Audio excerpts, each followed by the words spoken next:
Jumping straight into another 10-minute challenge. This time I'm going to make an ice scraper. I didn't have one last year. I really need one this year. I could just get one for $5, but screw it. I want to design my own. I'm going to get a whole bunch of inspiration from Tony D right here. Great design. There's a couple of things that I would change personally, and that's what I'm going to do in this design challenge. So let's get over to Blender. Let's put 10 minutes on the clock.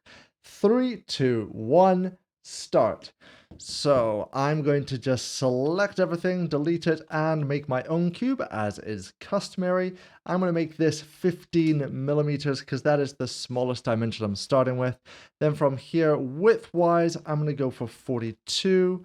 Lengthwise, oops, that one's got to be 15. Lengthwise on the Y, I'm going to go with 11. And what I'm going to do is start with the handle first. Now I've screwed up all the scaling, so let's quickly apply the scale. Let's go into edit mode. Let's add a loop cut down the middle. Let's add 8 loop cuts on the side because I want 4 divots in. So 1, 2, 3, 4, 6, 7, 8. Click, cancel movement. Then I'm going to do some face selecting, all this like that. Then from here, I'm going to go Alt E and going to extrude along normals. Now, the cool thing about doing along normals is you can add a measurement into that, or press S so that it does it equally, so to speak. And then I'm going to go -2 for -2 millimeters. And that's going to be sort of the foundation of what I'm wanting. Then I'm going to go from the top view, X-ray on. Then I'm going to go edge selection, circle selection, and deselect these right across here. So I'm just deselecting all of these edges right here because I want these edges that I've left selected and I want to bevel them. So Control B, bevel them out. Don't worry about the mess. We're going to clamp that overlap like this. Select everything, merge by distance.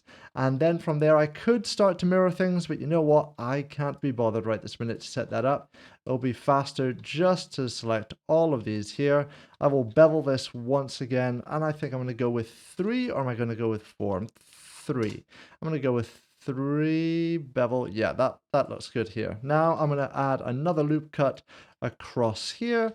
I'm going to add another loop cut across there. Then I'm going to go vertex selection, this vertex, that vertex, join them up. And I want to go down here and join them up. Remember, J cuts the face. Then I'm going to select these here, extrude this out by 70. Then I'm going to go CAD transforms, rotation from there to there. I'm going to go -55. Then I'm going to select this face, extrude this out, scale this from this vertex to that vertex. I'm going to go 5 centimeters here because that is what I feel would be about right. Because then when I mirror this over, that will be 10 centimeter cutting face. Okay, so back to normal selection, edge selection, this one here. We're going to bevel that nice all the way like that. Now I've obviously got overlapping vertices right there, so let's select everything, merge by distance. Select these here, and I'm going to bevel this as much as I can, but I can't seem to get Blender bevels to work for me here, so let's just quickly join this up. We've got to define this geometry. I'm going to change my snapping to vertex here quickly so I can get here, go G, Y, snap it to that vertex over there. And let's grab these edges here. Yeah. Then I'm going to bevel these by, let's say 3. Yeah, 3 millimeters. And as you see here, that's not the end result that I'm wanting here. So I'm going to select this vertex, G, Y, no, Z to there, and then I'm going to select those two, J, to define that edge. Now this is already starting to really come to shape here. Now I'm wanting to do one thing over here. Just want to select these two here, join them up, and move my 3D cursor to that point right there. And I'm just going to create a torus here, and I'm going to go with a major radius of about 10 centimeters, 10 millimeters, and this I'll go with 4. Yeah, I think that's about right. Maybe 4.5, 4.5, and make this 11. Give it just a little extra space because what I'm wanting to do now is I want to select these faces here, I want to inset them in by 1. 1? No. Wait, let me just see. Have I screwed that up? No. Inset by 2. Yes. Then I'm going to go G on the Y by 2 outwards as well, like that. Then I'm going to select this here, part by selection, and leave that for later. Now that I've done that, I'm going to go back into edit mode. I'm going to go top, vertex selection, X-ray, select all this here, delete all these vertices. I'm going to go into face selection here, take a look, delete these faces right here, and lo and behold, I'm finally going to use it, the mirror modifier. There it is. Now, I'm not too happy with this right here. It's not quite to what I'm feeling. So I'm going to select everything, merge by distance, X, limited dissolve to delete all the extra stuff. I'm going to grab this one edge here. We've got 4 minutes on the clock, so plenty of time still. I'm going to bevel this all the way out. Now, be careful. What I've just done there has probably made me have a lot of problems, and I'll show you what's going to happen right now. We have this face here that's going all the way down in here. So let's fix this up by deleting this face. Then let's delete that face. Double check that there isn't. Yeah, you see here the selection hasn't gone across all 3 of the edges. So this is actually an extra vertex here. So I'm snap it to there, select everything, merge by distance. Then I'm going to select these 2 here, F, edge selection, these 2, F. Now I'll be able to select all of this, F once again, and that there should be as clean as we can get this. And you know what? I think we're basically there. 3 minutes still on the clock. I am lightning today. So let's apply this and give this a quick little check. I'm going to select everything, merge by distance once again. Let's do a 3D print check on this. Look at that. Zeros all over. All that's left now is to make that hook. So we could either make this a hook out, but that's not very 3D printable. What I'm wanting to do is a loop in. Now, to be honest, that's not very 3D printable itself. So I'm going to go with another torus, get that torus here, but let's put these, not those segments, oops, but the other segments. Where was that torus? Here it is. Let's put you back, I don't know, 64. Let's bring you, there we go. 1, 2, 3. That's a lot more printable there. There we go.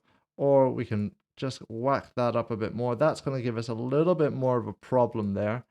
But if we go like that, my 3D printer can just about handle that angle there. I might, should I go just a touch more? There we go. Something like that. Or if you really wanted to, you could just keep this nice like this, and that is going to be a lot easier for the 3D printer in general. You know what? I'm going to go with that because I want this to be as 3D printable as possible. Select those 2. Let's go Control-Shift-. Remember, that is the bool tool. And that is pretty much it. That is our model done. That is it. You know what? I'm going to call it there. We still have 2 minutes on the clock, but you know what? I'm happy with this end result. So I'm going to cancel the timer now. And there we have our model, our scraper, ready for action. Now, a quick little extra. If you're not too happy with this bridging that's going to go on here, because I don't want there to be any supports. And this is why I've done this 45-degree here, so that we don't technically need to do many supports. This is a very short distance, but just in case, if you really do not like this, but you want, I don't know, to make this flatter, well, just go in here, select these faces, and then all you have to really do is go G, Z, and just bring that down, and flat like that, you'll be able to print it all out. Now, what if you're saying, okay, no, I don't want that. What I actually want is just some extra structural stability here because I think that's what it's going to need. Well, just go in here, add these loop cuts, select all these middle faces right there, and you can, where is it? Select, ooh, not all those middle faces, sorry, just select all of these faces here. We're going to extrude them down, scale them on the Z, set that to 0, then go G, go Z, bring that up to there, and then again, merge. There we go. And then that's another way of having this add some extra structural stability. Personally, this design right here, that's what I'm going to be 3D printing here, because I would like to just have it that extra little bit more strength. And also I know that my 3D printer just sometimes needs that extra stiction, so to speak. But all these designs are going to be down in the description. So let's get this into the slicer, see how it's going to come out. And here we are in Prusa Slicer. As you can see, we have both the designs, the one with the extra strength down the middle and the one that's a whole bunch of bridging. A quick tip, if you're wanting this to be as strong as possible, one of the best ways is just to increase your perimeters, how many walls you're using. And from there, once you have it sliced up, you'll see that this is going to turn out absolutely perfect. I really hope you found this video useful and interesting. I know I'm definitely going to find it useful this year when the ice comes. Now, if I was going too fast or you didn't quite understand what was going on, don't worry, I have an entire free course and that's linked down in the description. Or you can go for my paid course, which is just the nuts and bolts of Blender for 3D print design to get started from the ground up. Now, a huge thank you to my patrons. You guys are absolutely awesome. And it's thanks to you that I'm able to make Maker Tales. It really does mean the world to me. And if you're enjoying what I'm making here and you think I'm worthy of your support, I would love to see you there too. Don't forget that we do have a Discord and that's linked down in the description as well. Thank you for watching, keep making, and let the quest continue.